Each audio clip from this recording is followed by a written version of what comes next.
Now that it has been 4 weeks since Crota returned, let's see how it stacks up against the original and some important lessons to take away. The core change to Crota's end is the inclusion of the Chalice of Light in every single encounter, and you will have to, without fail, use the Chalice to be able to complete the raid as a group of 6, minus some shenanigans that can be done while solo.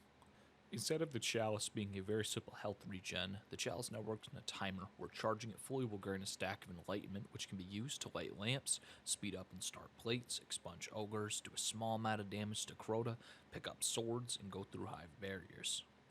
The changes to the Chalice from being a simple health regen are okay in my mind. It really isn't about difficulty as much as is about waiting for the timer to be extended and convincing your teammates not to shoot the ad so you can charge it quicker.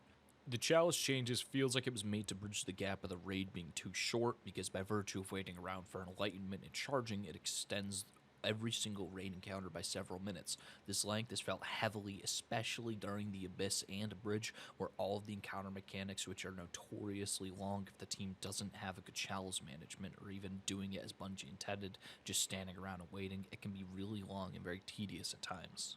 Now on to the actual encounters. The opening of the raid teaches players immediately what the mechanics are fairly well. The Chalice is integrated properly. You learn very quickly that the Chalice is the be-all, end-all of the raid, since the plate cannot be built without it.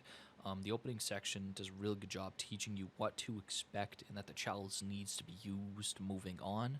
After building the bridge in a deceptively long drop into the Hellmouth, moving on to the Abyss, the Chalice is once again presented in front of players, and this time the big change, which is learned almost immediately, is that the lamps do not remove stacks of darkness. To get the lamps to turn on and to remove stacks of darkness, you must deposit a stack of enlightenment into the lamp, after which it turns on, clearing all 10 stacks and then exploding shortly after.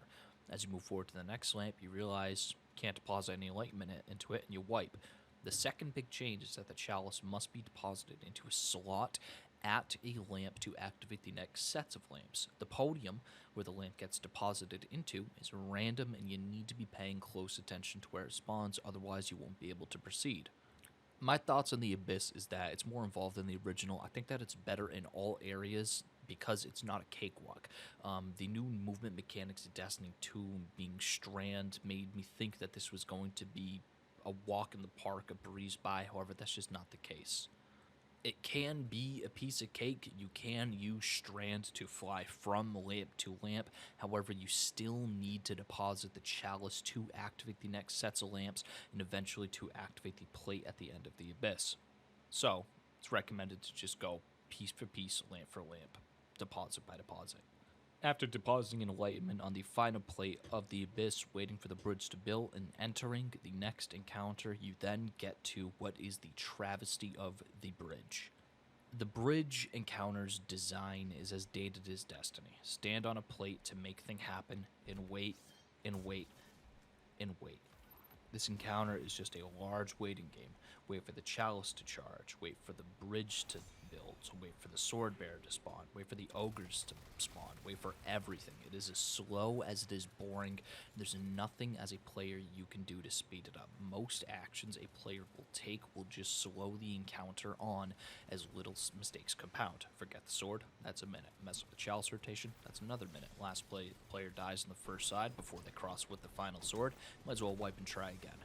Bungie didn't learn from their original mistakes and thought that the best course of action was to make the bridge as miserable as possible so that the player couldn't solo it. However, but you can solo the bridge. You just need to get high enough to go over the death barrier, since it does go all the way to the skybox, and if you get across the bridge, you can just push the sword bearers off with blinding grenades or suppression or really anything. It's confusing to me. However, I can say with confidence that this version of the bridge is not better than the original. What this new version makes up for in graphical fidelity and mechanics actually working, it loses all of its game points through annoying the player with artificial difficulty via timer. After you've slept your way through the bridge, the next encounter, if you can even call it that, is the Hallway of Death. It's barely a hallway, and it's barely lethal. Unless you stand on the exact spot where the Hive Knights spawn, you should be fine. To pass through the barriers, once again, enlightenment is needed, and Chalice is provided, and it's gone the same way. The best part about the hallway is that the ads are plentiful, so the normally slow charger time of the Chalice through killing Thrall at a rapid pace is sped up, Once through a high barrier, a wall, you kill Shrieker, and you repeat twice. Once this is done a second time, you end the encounter by depositing the Chalice, and if you're quick enough, you get to get the bonus chest. It's simple as that. This is very fast. I would hardly consider this an encounter, but let's all be grateful that Bungie didn't include another 30-minute jumping section or environmental traversal section through the Hellmouth. The new and improved Deathsinger is the best part about the remastered raid. The same strategy as Destiny 1 applies. 2 teams of 3 work at both ends of the throne room, killing everything in their path until they get to the crystal room. The difference here being is that you do not shoot the Deathsinger immediately. Instead, you pick up the Chalice and figure out where wizards are that you need to kill. These wizards are in one of 7 places, and it can be done in several ways. You can use Wish Ender to look through walls, use Void True Sight to look through walls, you can walk up to the high barriers and use your radar to determine if it's a regular enemy in the room or a vehicle, aka a Shrieker, because they are still classified as vehicles for some unknown reason. The white mechanic for this encounter is called Dark Liturgy, and it can be started on one of 2 conditions. One, if the fire team takes too long to start the damage phase, Dark Liturgy starts and you only have so much time to begin the damage phase. The other is by killing a single wizard. That starts Dark Liturgy. Now, to prevent this from happening, players should get all the wizards to the same HP, preferably within execute range, and execute them all, or kill all the wizards at the same time, so you get as much time to deal as much damage as possible. To stop the Dark Liturgy, it's as simple as dealing around 30% of the boss's health bar to interrupt the channeling. You can damage the boss past 30%, and it's possible in some instances to one-face the boss. However, getting the boss to below 30% HP or simply dealing 30% damage will end the wipe mechanic. Presumably, rinse and repeat up to 3 times. The only thing that happens between each damage phase is that one additional wizard spawns in one of 7 places, starting with 3, going to 4, and ending with 5. You get 3 chances to finish the boss. This entire time, the Chalice always needs to be juggled between players, because to enter the room where you can kill the wizards, you need Enlightenment to enter and break the Hive barrier. Now, there's a place to deposit the Chalice, like most encounters, where you don't die while holding it, or so the Chalice doesn't get lost, so it is possible to, once every player is enlightened, to deposit the Chalice so you don't lose track of it. Once the Deathsinger is dead, the final boss, Crota, comes in. It looks as good as ever, better than the original. I sound like a broken record at this point, but this encounter is nearly identical to the original with 3 big changes. 1, you need an Enlightenment to pick up the sword. 2, the sword is used to down Crota, not deal damage. And 3, you need a stack of Enlightenment to be able to kill the Oversoul. With proper builds, this encounter can be done relatively quickly, since the Sword Bear spawns based off of Boomer Knights being killed, and even in Master Mode, enemies are made of paper mache, so it's easy to get this done quickly for good teams. As a rule, a good sword bearer should be able to get 4 hits on Crota before the sword despawns, with the most effective combo being heavy attack, super, and then as the super is casting, spamming heavy attack even as the sword despawns. This should net around 60 to 70% damage to Crota depending on your light level, and you can pump this up even higher with things like a tractor cannon or a well if you want to use those resources. It shouldn't take more than 2 swords to break Crota's shield, but once Crota's shield is broken, the damage phase begins. As of right now, legendary and exotic swords are the most effective way to kill the boss due to the close quarters natures of the encounter and Crota not staying still forever. Also, as soon as Crota is downed, a 30-second timer shows up on the screen for the Oversoul. The Oversoul will wipe the fire team unless it's killed, no exceptions. The only time where this is not the rule is when Crota is pushed into final stand. Then, the Oversoul resets, as does Crota. As a rule of thumb, one player always needs to be enlightened during the encounter, because if you are enlightened, you are either A, picking up the sword, or B, shooting the Oversoul. The enlightenment can also be used to deal some small amount of damage to Crota, but at this point in the raid's lifespan, because it's not during contest mode, it is not worth it to expunge Crota using enlighten. The Oversoul, ideally, is to be shot as late as humanly possible. It takes a little bit of damage. Normally, one burst of a fusion rifle, like Cartesian Coordinate, will be able to do it, but this should be done as close to 0 as humanly possible, because once the Oversoul is done in Crota, it is in his regular HP, the damage phase ends. The only time this isn't true is during Final Stand, where every time you shoot the Oversoul, you get another 10 to 15 seconds to kill Crota.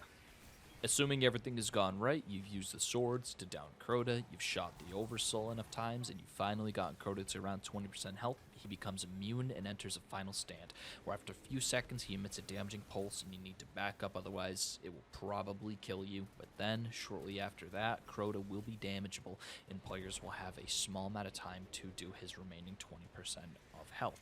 The Oversoul has a shorter timer during this phase, so there needs to be a player ready and on standby to shoot it. Ideally, like I said, one person should always have Enlightened.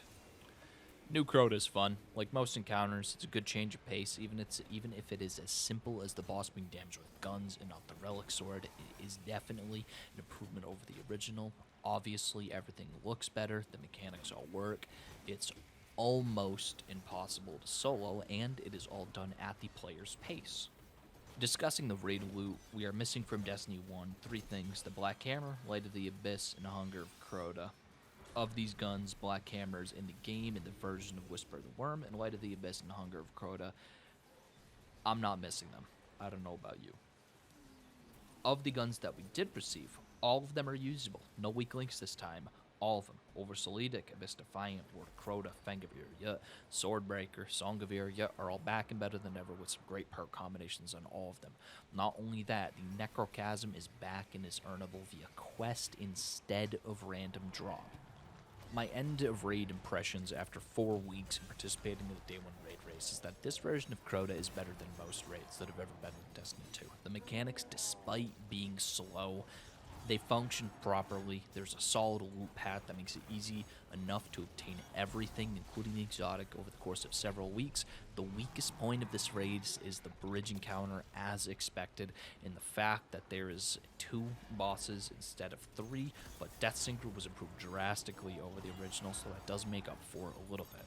As of the time of recording this video, Bungie have not verbalized a commitment to bringing back Rat the Machine, and I hope that they reconsider and bring back the entire raid catalog from both Destiny 1 and Destiny 2 by the time that they stop making the game. Ideally, everything that has ever been into Destiny or Destiny 2 under one roof, but that's just a pipe dream. I recommend that everyone who plays Destiny, and even people who don't, get into the game to try this raid out. Season of the Witch is pretty weak to me, but this is a strong point to keep both the hardcore and casual players entertained until the next one drops. Master Mode is designed well, as most are. The loot is actually worth it, and I'm really glad to see this one played out nicely.